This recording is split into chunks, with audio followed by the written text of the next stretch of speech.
asked her to come down to the station for questioning. They started off by asking her again how she found out, to which Charlene explained the Facebook story and calling This bitch staying strong on that lie. Staying strong on that motherfucker. On the Facebook, I'm always on Facebook. Bitch, you're lying. Josh's mother afterwards. Clearly. What's up with it, whoever you is? I appreciate you watching my video. I hope you enjoy it. Was captured during a manhunt for an active shooter. While the manhunt was ongoing, residents and business owners in the area were told to stay inside and lock their doors, and local schools entered a state of lockdown.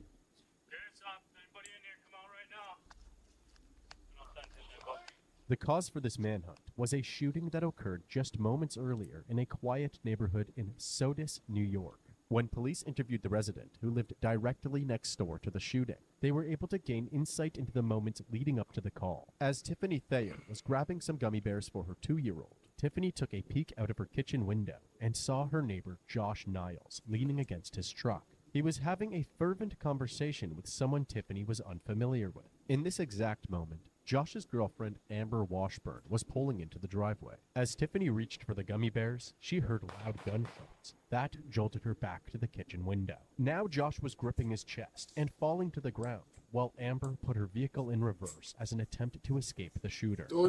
As Amber passed the shooter, he turned and shot her directly in the head, killing her instantly.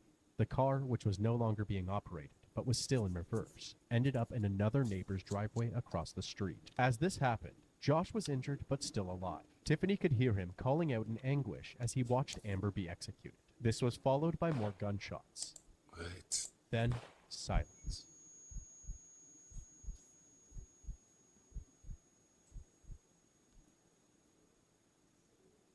The end result was a gruesome crime scene. The most shocking discovery that police made upon arrival was in the backseat of that same vehicle, Amber and Josh's 4-year-old son, alive, but seemingly in a state of shock as he held on tight to his 4-piece chicken nuggets. As the manhunt continued, multiple witnesses let the police know that they had seen the shooter sprint away through backyards. He was wearing a black sweatshirt and a green hat. The manhunt pushed through the night, but to no avail. The little success that they did have was in finding some potential evidence. A black Under Armour ski mask, which was taken to the lab for analysis. Video recordings from home surveillance systems were obtained, which made that mask all the more relevant. These snapshots displayed a masked figure roaming the streets just moments before the shooting. Not only did this person match the description that witnesses gave, but they were also headed in the direction of Josh and Amber's home. The question became more relevant than ever. Who could have done this, and why? It has been 2 days since someone shot and killed a young Sodus couple, and no one's been arrested. Investigators say the shooter intentionally targeted 28-year-old Joshua Niles and 24-year-old Amber Washburn, but they did not say why. Tonight, friends gathered outside their home to mourn. Ashley Edlund was there. Rest in peace, bro. Tonight, these candles. She had a whole little pose. Y'all seen the? Hold on.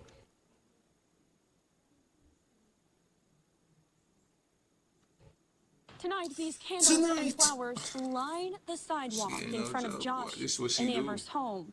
Friends, family, and neighbors brought them out tonight to honor their memories. Whoever did it has now made it to where my kids grow up with that. And that's nothing a kid should ever have to do. It's not something that you ever want to find out. The most I have to say to y'all is justice needs to be served. My kids need that closure.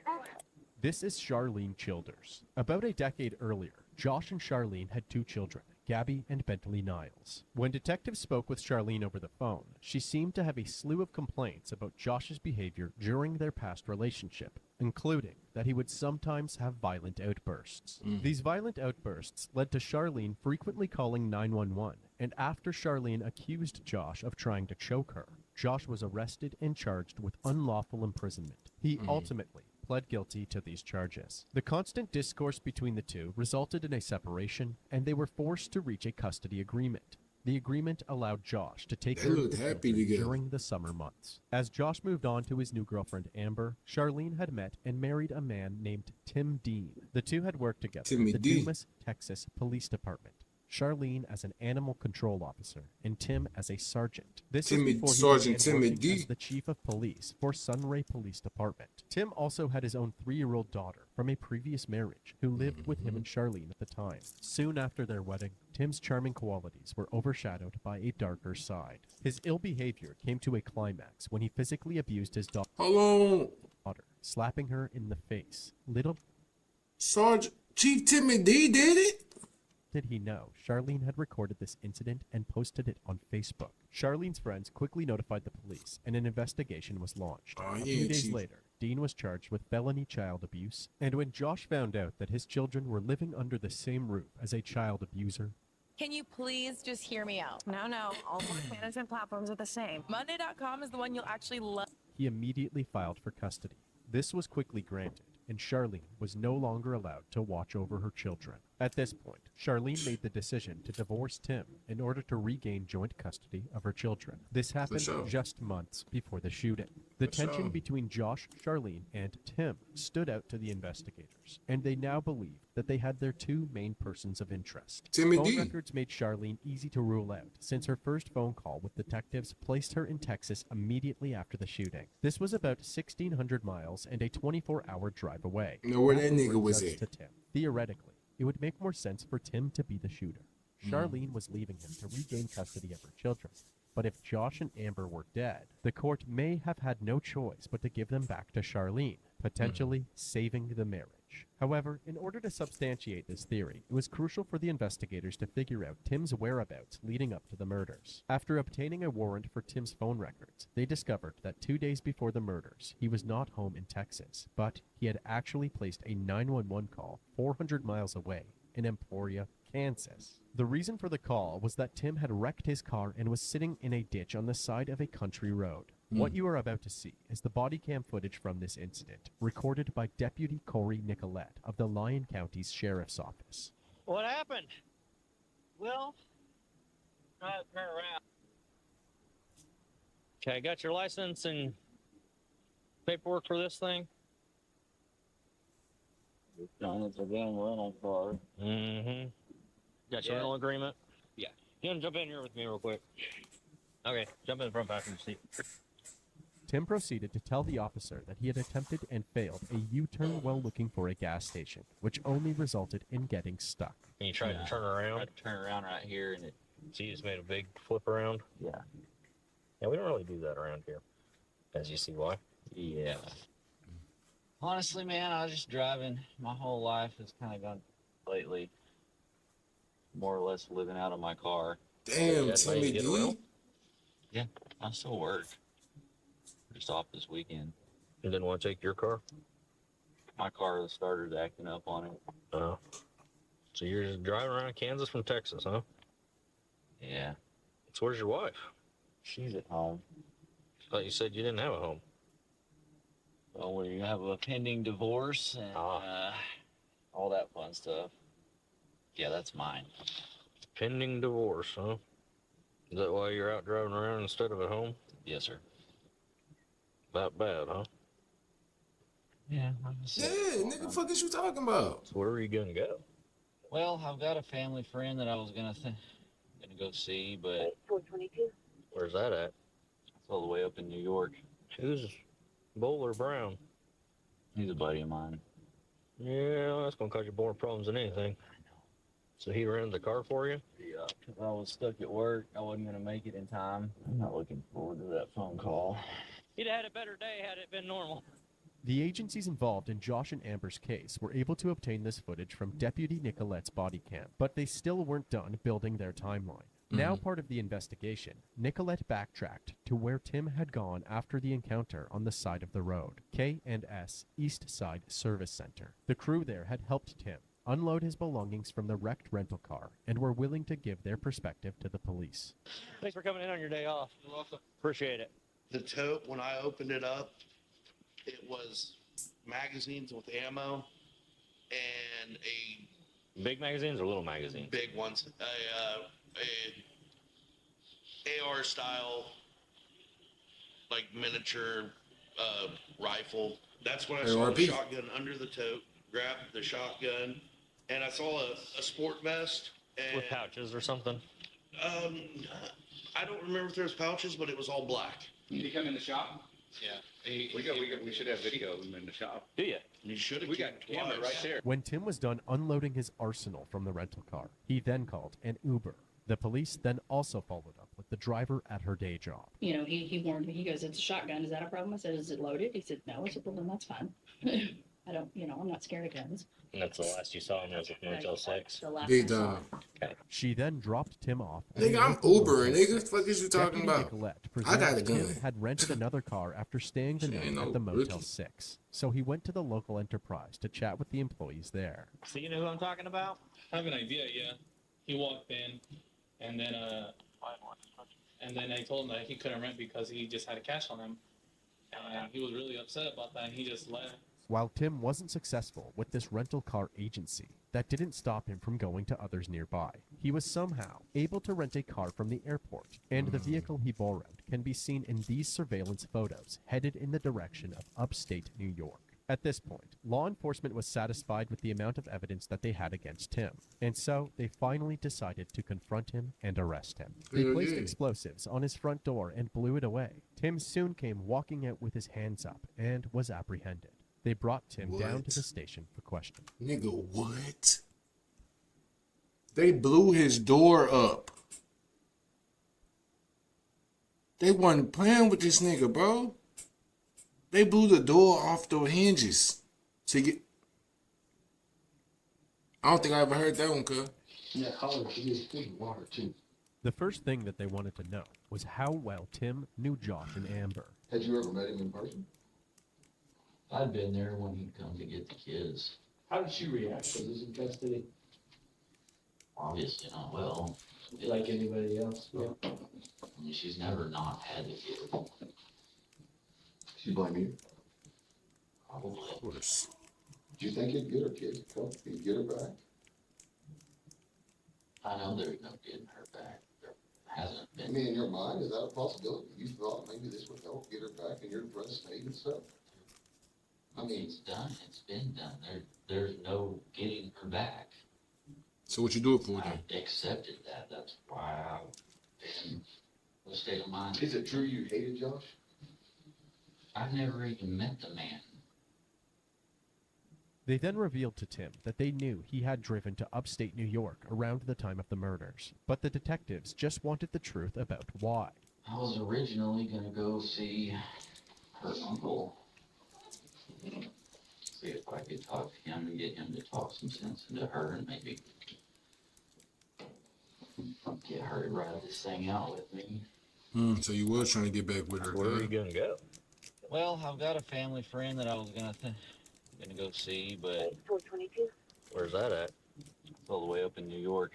Tim explains that this was his initial plan in heading up to New York, but tells investigators that he didn't end up seeing Charlene's uncle. Instead, in his depressed state, he claimed to have just drove, slept, and drank during the entirety of his trip. I mean, I could tell you life is hard, but my version of hard and your version of hard is two different things. I can't say my life's been that hard. For goodness, I can't sympathize with you. If you think I'm gonna sit here and say that I did that, We know you ain't gonna say it. But if you do, we want to know how you did it. That's what you talking about. you're crazy. I think you're crazy if you don't. Quite honestly. Tim, it's not a question if you did it. It's a question of why, and are you sorry?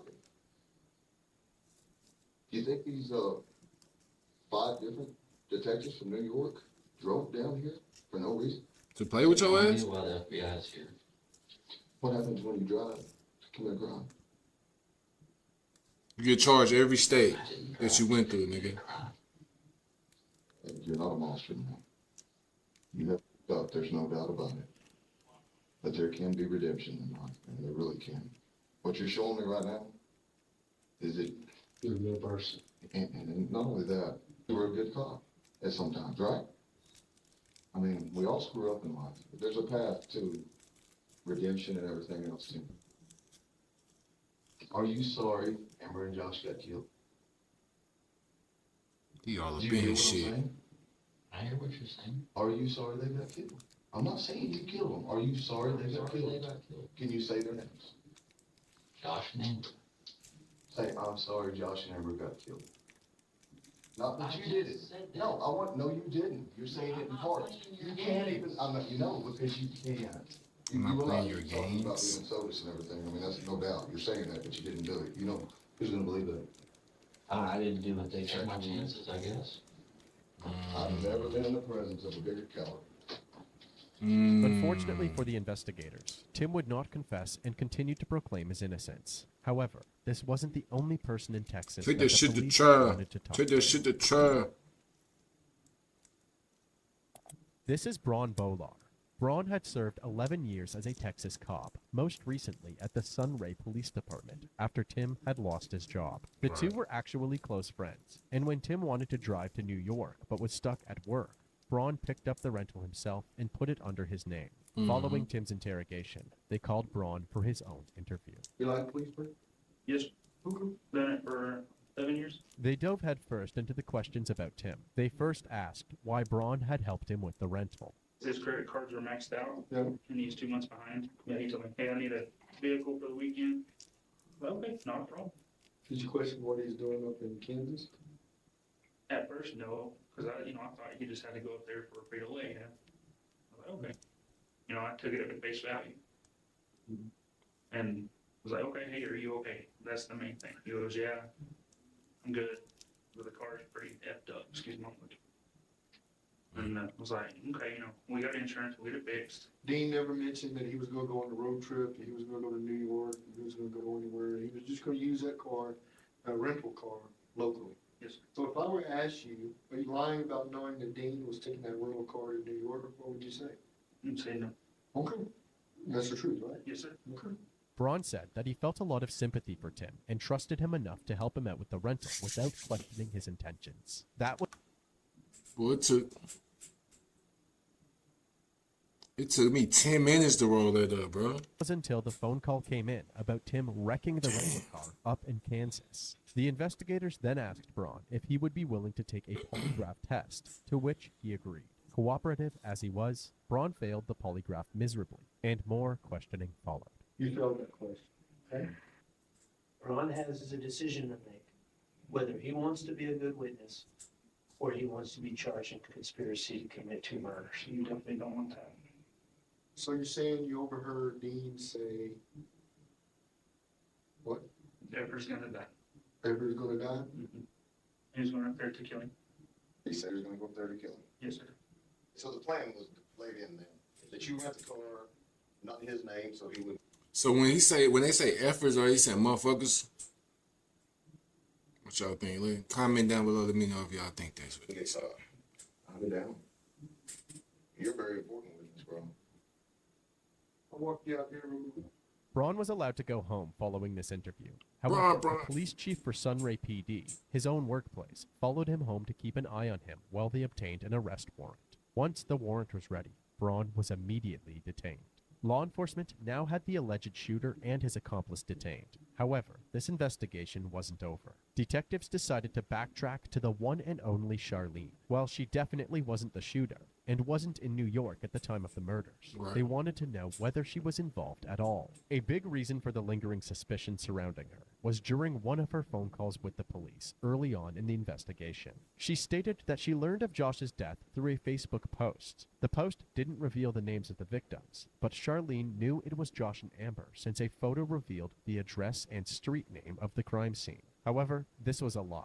There was no photo of Josh's house shared to the public, so it was impossible for Charlene to have found out this way. Another big reason was that while Tim's rental car was under Braun's name, Braun had told investigators that Charlene was actually the one who had driven him to the rental agency. Just 8 days after the murders, the police located Charlene at an ex-boyfriend's house and asked her to come down to the station for questioning. They started off by asking her again how she found out, to which Charlene explained the Facebook story and calling This bitch staying strong on that lie. Staying strong on that motherfucker.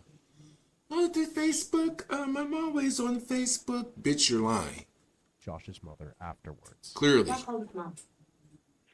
And she's like, Charlene, yes, what's going on? Josh is dead. I hit the floor. Really?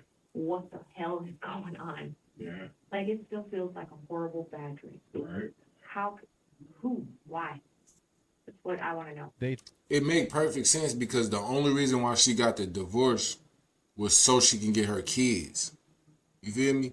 She probably still fucked with the nigga even though he was beating the shit out their kid. Like, Then asked Charlene if Tim had any hatred towards Josh. Timmy or D if there was hated anyone Josh, like Tim nigga. would want Josh dead. Tim knew the stuff that Josh had done to me. What do you mean? Josh used to beat the hell out of me. So Josh used to beat your ass, but Tim beating y'all daughter ass. And you feel like Tim is the better one. Man, these hoes lame as hell, cuz. You know, Tim had never really spoke too bad about him, you know. It was more of, you know, if I could ever get into a fight with him, I would fight him. Do you think Tim's capable of shooting somebody? I can't see it. Bitch, Like, he unless it was a like, police. on the job protecting his life. Okay. Right. I can't see it. He's not that type of person. No. Did you take somebody to go rent a vehicle? I took a friend to go rent a vehicle. Who's that? Ron, well, I can't say his last name. Ron? Ron. Isn't that kind of unusual? That I just keep people's privacy. I mean, we talked, but we didn't talk about that. Did you help him? I drove up there, took him to the rental car. Did he tell you where he's going or what he's doing? Nope. I don't ask questions. I don't care. Honestly, I assumed it was for work because he works for Frito-Lay now. Okay. So he travels all the damn time. I got there around Saturday night, I think. Okay. How long's that? So 5 hours for me. Holy cow. That's awful. He filled up my gas tank, so I didn't care. Picture that dude. Yeah, Right. that was like last resort. I was like, ask anybody else that you can because I don't feel like coming up there afterwards. I don't feel like doing it for you. I don't, you know. Yeah. But if you're stranded, I'm not gonna just be that kind of person that's like, you know what, you know. No, I understand. Absolutely. No, that's. And No. it comes around. Right. Did you have anything to do with Tim shooting Josh and Amber? No. Did you put Tim up to it? No. As you can see, Charlene is beginning to crack under the pressure. She would eventually go on to confess to her involvement in the murders. She explained to the detectives that after losing custody of her children in August, she had a conversation with Tim saying that Josh had to go, to which Tim agreed. Oh, fuck. They had messages of this shit? You know, I was God, I was Oh, this is... Oh, no, this... just die in a ditch somewhere because every time I turn around, he's always bad mouthing, saying how or blah blah blah. You know, I'm done. I'm to my point. Me and Tim talked about it. You know, yeah. Okay. I wanted just everything to go back to how it was, where I had my kids during the school year. He had them for the summer and every other Christmas. I just wanted it to go back to normal. I need to know what you know about the gun. Black. I don't know what caliber. I know you belong to the Sunrise Police Department. Because that's one gun that he told me that he'd never give back to him. Leading up to the murders, Tim, Charlene, and Braun would have meetings in Tim's garage where they came up with the plan to kill Josh. Charlene would drop off Braun at the rental agency, who would drive the rental to Tim. Tim would then drive to New York to murder Josh. Plain and simple. Apparently, Amber was never supposed to be killed, according to their plan. When Tim had wrecked the rental, Charlene drove all the way to meet him at the Motel 6 and drop him off at the airport to get a new rental car and resume the plan. On November 5th, 2018, Charlene and Tim were charged for the murders of Josh and Amber. For sure. After announcing charges against Dean and Childers, Wayne Not County Brown Sheriff though, Barry huh? Burt said it is an assumption one could make that this double homicide was over a child custody battle, with Dean pulling the trigger. Now, Dean was charged with 1 count of first-degree murder and 2 counts of second-degree murder. He's currently in Texas, but he is expected to be moved up here to face those charges. Childers is charged with conspiracy, among other charges, and is now being held in the Wayne County Jail. Charlene ended up pleading guilty to her charges and testifying against Tim as part of a deal she had made with the prosecutor. She says the How long plan she in there, included motherfucker? stealing a gun from the Sunray Police Department in Texas, where Dean served as a police She gonna chief. be somebody. Prosecutors say girlfriend. Dean then traveled back to New York State to commit the murder. When asked about Niles' death and the custody battle, Childers testified, quote, Look at Timmy D. Fresh suit. He finna be getting fucked. He used to be a police chief. Plenty of niggas wanna fuck him. I got what I wanted. The jury has found Timothy Dean, the Texas police chief charged in the double murder in Sodus, guilty of 2 counts of murder. The man who Pack him up. in Wayne County last year will spend the rest of his life in The prison. rest of his life. Timothy Dean, he will die there. Mr. D, you are certainly a classic psychopath.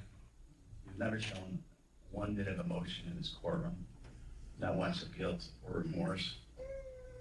I really Rest his wonder life. if your head, if you have any sense of a conscience, you'd have to be haunted by what you've done. The mother of Joshua Niles spoke emotionally to Bron Bolar in court, saying he had enough time to stop the suspects from committing the murder.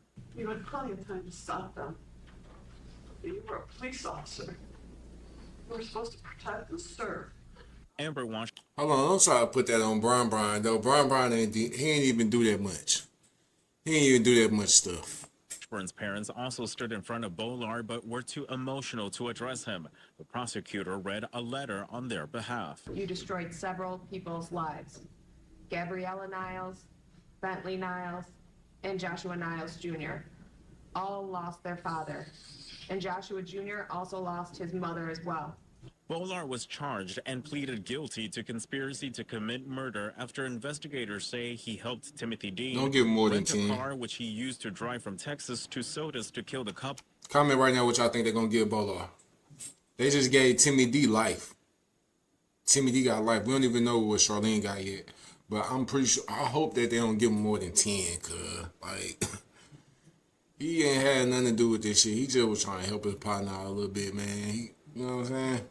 He could have said something about it, but that's his partner. Charlene Childers got 28 years in prison for her part in the murder of her children's father and his girlfriend. I just want to say, Ms. Childers, and I've had a lot of murder trials, and every murder is senseless and tragic, but it has to be the most senseless and tragic murder I've ever handled. At least When a all 50 was said and ball. done, Bron Bolar spent 1 year and 4 months in prison before being released. Timothy Dean was sentenced to life in prison without the possibility of parole. No parole. And Charlene Childers was sentenced to 28 years in prison.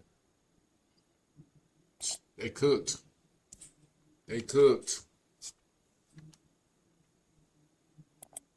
What are your thoughts about this case? I think that shit is crazy. I'm glad my boy Brian didn't get that much time because he ain't really, you know what I'm saying? He didn't really do too much. He ain't deserve that. He definitely deserved a year and some change for sure, but you know what I'm saying? Charlene, she definitely got what she deserved, 28 years. She probably walk out in like 25 type shit. She deserved more. I feel like she should have, you know what I'm saying? She definitely should have got life too. Because they both conspired together to make it happen. If anything, she should have got like a little 75 or 50 ball. Because that's fucked up. They ain't had to do them like that. They ain't had to do them like that, bro. Take them panties off and put them to the